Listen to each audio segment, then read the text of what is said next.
strong and ready to fight, not as monsters, but as heroes with their own path. One of them the knights dismount and move into position. These aren't new warriors. They're seasoned kingdom knights with years of battle behind them, some having fought for nearly 100 years, proud of their long lives spent on the battlefield. They've defeated countless enemies, beasts, outsiders, and anyone who dared cross the kingdom. With that much experience, they stand strong even against terrifying opponents. Their voices rise together in praise, while more soldiers move in from behind. The pressure builds, and one of the mercenaries realizes what's coming. If they don't act now, they'll be crushed completely. Huang sees a chance to escape, but running doesn't sound like an option.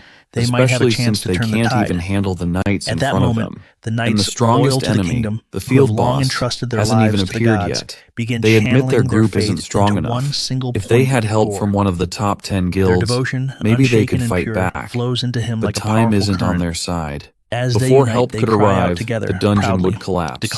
Then Huang quietly suggests there might be a better and smoother way to end this. And the others stop to listen because whatever Huang means, it might be their only chance. Ariana, the goddess of light and justice. Demira, tied to life and fertility. These names float around, but not everyone knows them. Lee shrugs it off because he's never cared much about religion. He doesn't see what gods have to do with gates either. Then, someone else points out the strange coincidence that the king of the Lionheart might actually be from this very kingdom inside the gate. It all clicks when they remember how the knights talked about gods and divine missions. That kind of talk isn't normal for a regular dungeon. If the king really is from the same place as those powerful knights, staying here would be suicide, and they need to fall back now. Hildur pleads, asking if Lee is just going to leave them. To which Lee responds that he's not giving up. He's going to bring support because staying here with no backup would only lead to more death, and there's no point in arguing with NPCs. None of this is real. Not the village nor the memories it's made of. And what matters now is survival. Hildur then shouts to the guild that it's time to retreat and that the gate won't close today. The monsters won't fall and they need to get out before it's too late. Miss Hildur freezes as the enemy mocks her, saying none of her kind have ever succeeded in closing this gate. To them, she's just another failure, another weak creature, though Hildur knows that the one she follows wouldn't approve of what she's about to do. She no longer cares. She blames the others for failing and convinces herself that this desperate action is their fault, not hers. The others around her are confused and wonder what she's about to do, but she brushes aside their questions, saying there's no need to worry. Once again, she's going to take a shortcut, an expedient, something that isn't right but necessary. A strange, dark energy spreads across the battlefield, heavy and unnatural. And the truth becomes clear. The enemy is using dark magic, something forbidden, something twisted. Murmurs spread, whispering that the great beast god is blessing them, giving them power, and soon more of them will be blessed the same way. Fear crawls in as one of the soldiers stares, frozen, as the dark power grows stronger. He can't understand what he's seeing. Something dangerous, something wrong has been unleashed, and there's no way to stop it. Hildur looks at the warriors with cold eyes and tells them not to bother resisting. Soon the power will take over completely. It's only a matter of time. She explains that their only goal now is to kill every last knight in their path. Hildur shouts that they have to begin again, because despite all the worlds they visited and the battles they fought, none of them managed to defeat the enemies, and nothing ever worked. Frustration rises as their enemies, now marked with the heathen's curse, stand stronger than ever. Huang then shouts a warning, saying the cursed mark on their skin is their weakness, and that's where they must strike. The moment of clarity sharpens their focus, but the danger hasn't passed. Geovric is offended by their defiance, and it's clear the battlefield is slipping out of control, with things getting worse. One of the knights knows what must be done. If he wants to protect the others, he'll need to act fast, even if it means laying down his life. He doesn't hesitate and steps forward, fearless, calling out the enemy with everything he has left. His strength doesn't come from power alone, it comes from purpose. He leads with pride, charging, declaring glory for the Lionheart. Then, someone unknown steps forward, and every eye turns toward this figure. The soldiers stare, unsure who stands before them. He introduces himself as the king of the Lionheart, Leon Dragonia Lionheart. The reigns once belonged to Argon Majesty Lionheart, a former king known for his strength and honor. These reigns are not just for control, they carry the power to calm even the wildest beasts and awaken old, powerful blood. Handing them over without hesitation and diving into battle is exactly the kind of choice His Majesty would make. Stallion now holds the reins, quietly accepting the responsibility, grateful to be trusted with such a legacy. A few minutes earlier, the situation had grown tense because no matter how many enemies fell, more continued to appear like rats, spreading without end. The knights push forward, cutting them down, but the crowd refuses to shrink. Hari hesitates because the orders feel too harsh. Even children are being skinned, and it doesn't sit right. But Leon reminds Hari that the kingdom and its knights don't act without reason. And Leon knows the truth behind the bloodshed. Each enemy carries markings, symbols on their skin that prove their loyalty to the beast god. That's why they do it, and that's why skinning matters. They receive the marking, and once they begin using its power, their souls slowly start to rot away. It's a quiet destruction that creeps in over time, corrupting from within. Hari then realizes the truth. That there's no real difference between them and the demons they fight. Leon stands firm and reminds her that a soft heart and talk of human rights won't help in a battle like this. This fight is cruel, and in cruelty, only two things matter: the truth and absolute justice. With that resolve, Beatrice also prepares to carry out her duty. Later, Beatrice steps forward and tells them to stay behind. Meanwhile, Leon realizes that something feels off because the enemy's markings are still active, even under the Holy Grail Knight's attacks. That can only mean one thing: Sir Gothic's divine law isn't working as it should. Still, there's no time to stop and wonder, because the Grail Knight of Demera must rise again, and they have to push through the storm together. Leon steps forward with firm resolve, declaring that the first thing they must do is break the bond between the enemy forces, because there's no room for hesitation, and severing that connection is the key.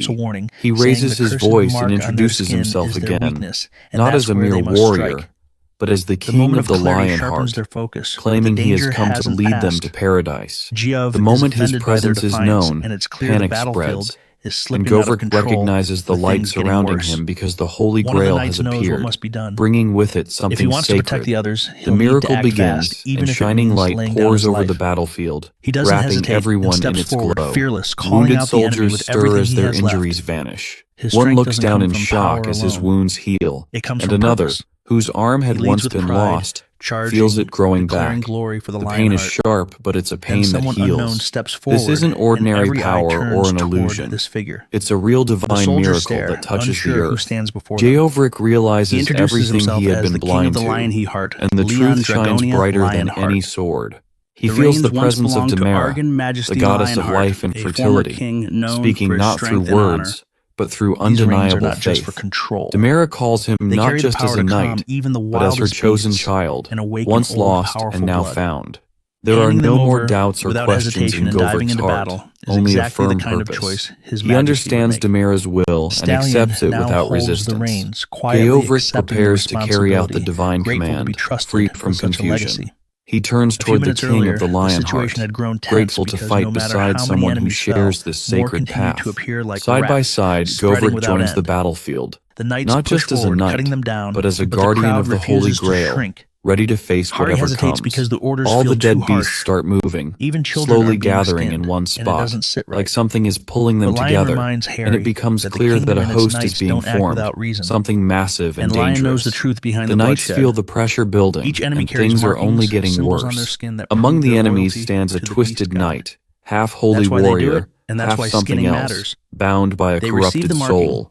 Facing someone like that is already hard, but now something even darker begins to rise. A servant of the Iron Bear begins a dark ritual, sacrificing captured souls to unleash the beast god's anger. The monster responds with a loud roar and charges straight at Lionheart, ready to tear him apart, but Lionheart stands firm. He doesn't back down, reaching deep into ancient power, and his vision comes true as Death Eye appears, slicing through the chaos. The pain hits him hard, but he refuses to fall. Leon's courage lights a fire in the others, and the knights around him feel it. Now is the moment. They must rise and stand together. They must destroy those who've covered the world in darkness. Hildur struggles to breathe, overwhelmed by fear and frustration as monsters keep coming without pause. Fighting even one Grail Knight like Gothic was already too much, and now things have taken a turn for the worse. Even the dead aren't left in peace, and the enemies laugh, saying the bodies will feed the soil. No one knows where the king of the Lionheart came from, or how the strange woman fits into all of this. While running, Hildur finds a glowing stone. It's a mana stone, a new source of strong energy made from monster hunts inside the gates, but something doesn't feel right. The amount of mana collected here is way too high, like hundreds of thousands or maybe millions of monsters have been killed. A chilling thought crosses her mind. Then Hoo steps in and explains to Hildur that this gate might be caught in a loop, repeating the same events over and over again. Hildur realizes that she's not a demon, but her power feels just as dark. Hoo pauses, realizing something strange. Hildur isn't fooled. She knows she isn't just an NPC, and that changes everything. Hoo senses Hildur's power, a kind she doesn't like, but she doesn't waste anything and notices her enemies. Even now, she's turning Hildur into her servant through sheer force. The spell Hoo uses feels more like domination than magic, and it's hard to watch. Later, Hildur trembles, confused in pain, calling her monsters useless, as if she's done this many times before, and mocks Hoo, asking if she even remembers who her true master is. Hildur stands frozen, whispering a prayer to the gods, but it's too late. Hoo smiles coldly, claiming the slave as hers now. Anger boils over as Hildur's slave, calling her a cursed being, promises to tear Hildur apart. But something deeper stirs beneath the surface because the gate they're trapped in isn't just any battlefield. It belongs to the beast god. The worst part is that if the other beast gods begin to descend, even partially, it won't just be the warriors in danger. The entire gate, the world around them, could collapse under their power, and this is far worse than anyone imagined.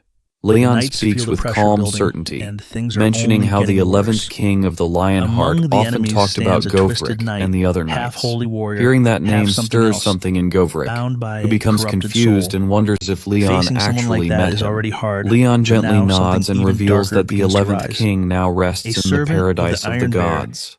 Harry steps in, asking Gothic if he remembers anything, any clue at all. Gothic tries, but nothing comes to mind, and all he knows is the mission, ready to tear him apart. Raid the barbarians, Lionheart stands firm, and that's the only purpose driving him. Hari then turns to the others, urging them to understand what must be done. She tells them the truth they've been avoiding. Gothic and the other knights cannot leave this gate. They aren't free warriors. They're bound, just characters locked in this cursed place, repeating the same fate again and again. To finally close this gate for good, they must face Gothic and take him down. Gothic is proud of never having lost a single battle, not even once after all this time. Leon quietly agrees, because if Gothic had ever tasted defeat, they wouldn't be standing together now. Suddenly, a monstrous enemy screams Leon's name and threatens to rip him apart piece by piece, and the battlefield shakes. Leon wonders if there is any way to stop the beast god's incarnation from descending. Hildur laughs cruelly, saying there's no stopping it now, and that the gate is already collapsing. The beast gods plan to unleash everything they have to destroy it. Leon hears this, but doesn't step back because he knows what must be done, and the knights who fought with him deserve better than to be left behind. Leon chooses to fight, no matter how dangerous the path may be. Beatrice tries to warn him, saying a direct fight may be too risky, but Leon has made up his mind, because if they run now and a dungeon break happens, the monsters will escape into the world, and that's a danger far worse than anything inside this gate. Leon stands firm, determined to fight, but Gothic interrupts, saying there's still a way to close the gate. He reveals the truth that the gate will only close when he falls, and his defeat is the key. As a knight bound to this realm, his end will seal the gate for good. Though his body trembles, his will does not. He urges the others to retreat and live on, telling Leon to save his strength for battles beyond this fading world, and that there's no point in wasting lives on ground that is about to vanish. Gothic turns to the other knights, his brothers and sisters in arms, saying the final battle is here, and with the king of the Lionheart at their side, representing the gods' radiant glory, they must rise one last time. They will offer themselves up in sacrifice, not out of despair. but to secure the future of those who still breathe. They choose to fall so others can rise. Leon stands silent for a moment, overwhelmed by the weight of loyalty shown before him, because Govrik's sacrifice leaves him with a burden that feels heavier than any blade or shield. Yet it's one he vows to carry with pride.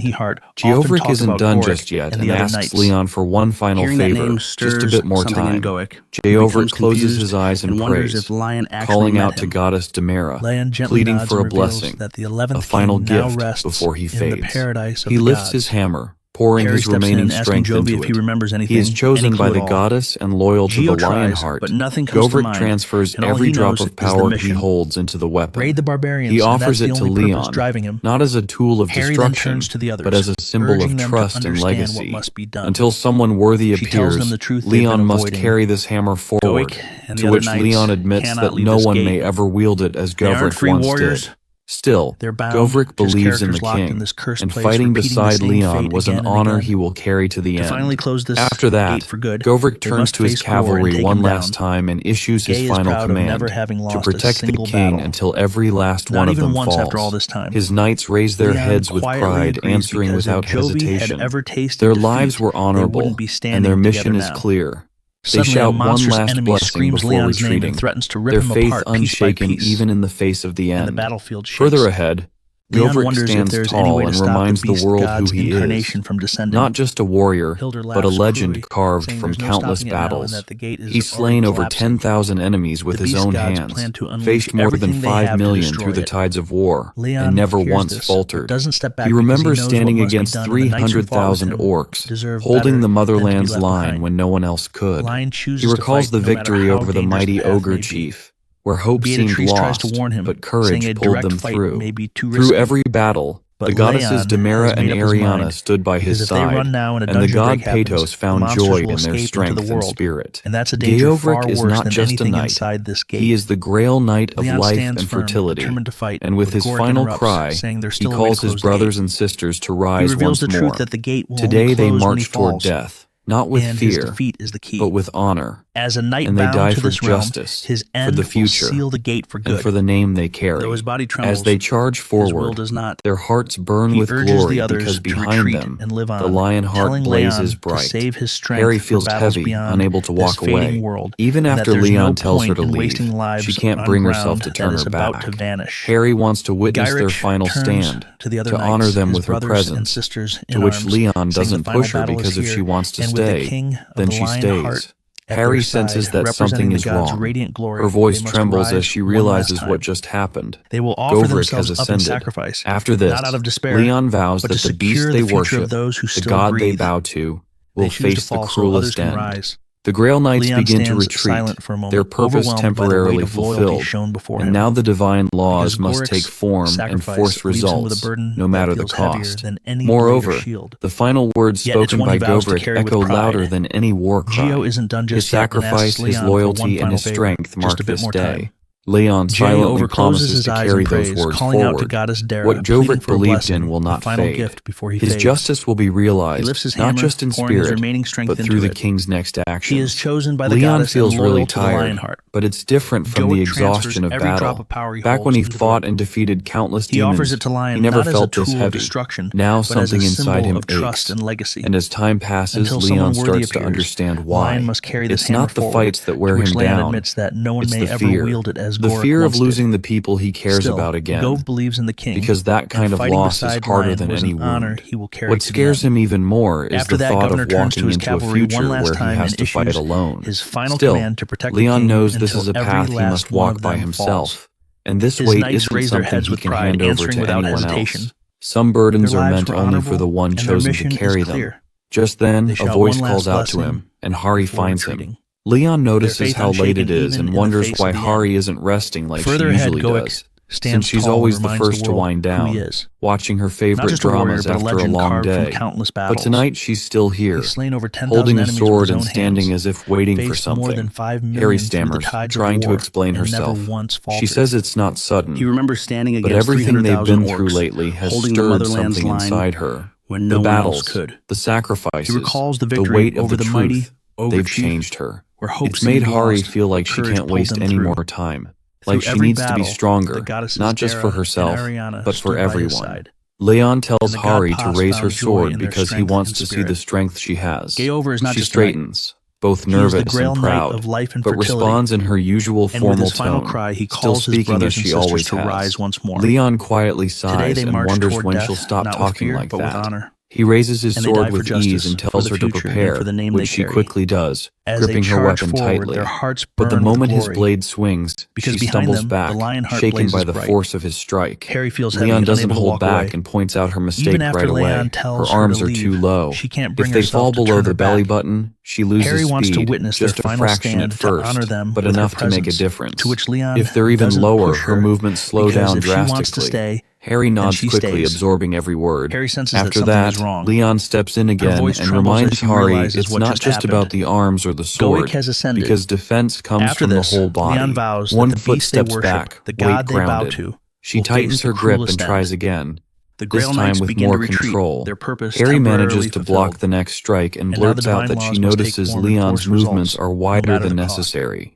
Leon doesn't get upset, but tells her he's mentioned this before. It's not about big motions. What matters is being fast and precise, because every second, every step, and every swing must count. Leon then questions her reasoning, asking why she thinks creating an opening for the enemy is ever a good idea. Harry hesitates, thinking it might be to use her abilities more effectively. Leon becomes frustrated because that's not what matters. Victory doesn't come from just using skills efficiently. If she ends up dead in the process, then what's the point? Harry believes Leon would expect her to give up her life if necessary, thinking that was the noble path, something done for the sake of honor or glory. Leon immediately shuts that idea down, saying he sees no value in sacrificing oneself without purpose. Later, Leon challenges her, asking if she even has someone in her life worth dedicating that sacrifice to. If there's no one, then following the path of those who do becomes meaningless. The weight of his question settles over her, and she looks down. Leon tells Hari to take a break. After this, Hari turns away slowly, carrying the weight of the conversation with her. Harry starts to notice that Leon hasn't been himself lately because his energy seems lower than usual, which worries her. Yappy explains that Leon's body is reacting strangely due to pressure, though his words are hard to understand. Later, when Hari asks him to say it in a simpler way, Yappy just says it's stress, and Leon needs to relax. This makes Hari wonder what Leon might enjoy during his free time. And Yappy suggests that living beings often feel better through entertainment, especially games, because games help ease the mind and bring joy during rest. Harry tries to picture Leon playing games, but it's hard to imagine. Still, she wants to try and find something Leon might like. Harry asks Yappy for ideas, but he says choosing fun games for humans isn't really his job. Harry thinks Yappy could have just said he didn't know instead of making it sound so complicated. Suddenly, Hari feels like maybe Leon would enjoy something fun after all. And the idea lifts her mood a bit. As she keeps thinking, Yappy seems ready to explain more. After that, Yappy admits the plan made sense, but insists it was only a coincidence, saying no one can match the way he calculates things. Harry brushes it off playfully, not taking his words too seriously, but Yappy senses the teasing and doesn't like it, thinking a human shouldn't speak to him that way. Still, Hari stays relaxed and points out that she won in the end anyway. Goddess Ariana gently acknowledges the knight's willingness to step forward, saying it brings joy to the gods. However, she expresses concern for him because, after fighting for 200 years without pause, Ariana believes Leon deserves something more, something that brings peace and comfort. She suggests that now is the time for him to enjoy the pleasures of life, like resting and healing. Leon finds the word entertainment distant and unfamiliar, so Ariana explains that in this era, people have many ways to relax and enjoy themselves. While she's not sure what would truly suit him, she believes the most meaningful pleasures are timeless. Leon wonders what kind of entertainment transcends time, and Ariana gives an unexpected answer, sharing intimacy with a woman. She speaks without shame, saying it's a natural way for humans to feel joy and release stress. Ariana even mentions the queen and the red-haired girl as possible choices. Leon feels taken aback, especially at the mention of the younger girl, because to him, Hari still seems too young. But Ariana disagrees, calmly stating that the girl is fully grown. She also reminds him that love and closeness are not only sources of comfort, but also necessary for continuing the royal bloodline when the time is right. Ariana calmly explains that one of the natural ways humans relieve stress and find joy is through intimacy. She also adds that it's important to think about rebuilding the royal family for the future. Before she can say more, a sudden voice urgently calls for Leon's attention. Leon tries to remind Hari to show proper respect, but she pushes forward and insists that he needs to see what she has prepared. Though slightly annoyed by the interruption, Leon asks what she has to show him, to which Hari happily announces that she put effort into it with help and advice from Sir Yappy. However, when Leon sees what Hari's wearing, or possibly what she's done, his expression turns cold, and he warns her that if she ever shows up like that again, she'll be forced to run around the neighborhood without a stitch of clothing. Clearly, whatever Hari presented crossed a line, and he's not having it. Hari panics and insists that things aren't what they seem, feeling wrongly accused and flustered by the misunderstanding. Before things escalate, someone else quickly steps in and explains that Hari had actually planned something with support from the association. Leon looks curious but slightly skeptical. The assistant goes on to say that the whole team got involved to help Hari with an event she organized. Leon is clearly unsure what to expect, but when he hears that even Sir Spinne participated, he begins to take it more seriously. Hari then asks him to enter the gate she prepared, assuring him he'll enjoy it. The moment Leon steps in, Hari enthusiastically explains that the gate is named Suhe and is a space filled with all kinds of animals and creatures. She shows Leon a board with points on it, where small animals are worth 1 point, medium ones get 3, and larger ones score 10. Since orcs are harder to find, they're worth the highest points. Leon listens quietly, understanding the rules and connecting the setup to a hunting game. Hearing that it's meant to help him, he pauses, realizing the thought behind it and appreciating the gesture. It's been a long time since Leon last hunted, and at first he's unsure if he'll still be good at it. But as Leon steps in and takes aim, the old instincts return. The moment he strikes his first target, the calm shifts into focus, and he begins to enjoy it. Suddenly, one of the monsters becomes furious over its fallen kin and charges, but Leon doesn't hesitate. With sharp aim and steady movement, he brings it down. The energy around him changes, and his hesitance disappears. Hari realizes that he's fully into it now, and the earlier doubts seem unnecessary. In fact, Leon is really enjoying the game. As he continues moving through the gate, he casually mentions that bringing back a souvenir is part of the tradition. Hari, watching him handle the bow with perfect skill, points out how naturally good Leon is, even with something he hasn't done in a long time. Hari always thought Leon disliked long-range weapons, but that turns out to be a misunderstanding. Just because Leon's a knight doesn't mean he's unfamiliar with using them. In fact, hunting has always been part of a noble's life, especially for those traveling on missions. Knights often have to fend for themselves in unknown lands, and that includes hunting for food. So over time, they naturally become skilled hunters. Though Leon is known as the strongest champion of his time, he casually admits he was also the second best hunter, which surprises Hari. She wonders if he was second, then who held the top spot, and Leon explains that the title didn't go to another Grail Knight, but to a priestess. She wasn't a knight, but she was chosen by the goddess of the moon in hunting. She led the Temple of the Moon and wielded a bow with unmatched power. Her arrows flew like falling stars, strong enough to cross entire mountains if she ever used her full strength. While Hari tries to process that, she finally asks why Leon only hunted orcs. His answer is simple. There was no need to organize teams to herd weaker animals. Orcs gave the most points, and going for the highest score in a competition only makes sense. Though his reasoning is blunt, it's clear to Hari that Leon truly sees orcs as nothing more than prey. After the hunt, Leon picks up something unusual. The object gives off a strange energy, and it feels cursed. Hari agrees, and it turns out to be a cursed totem.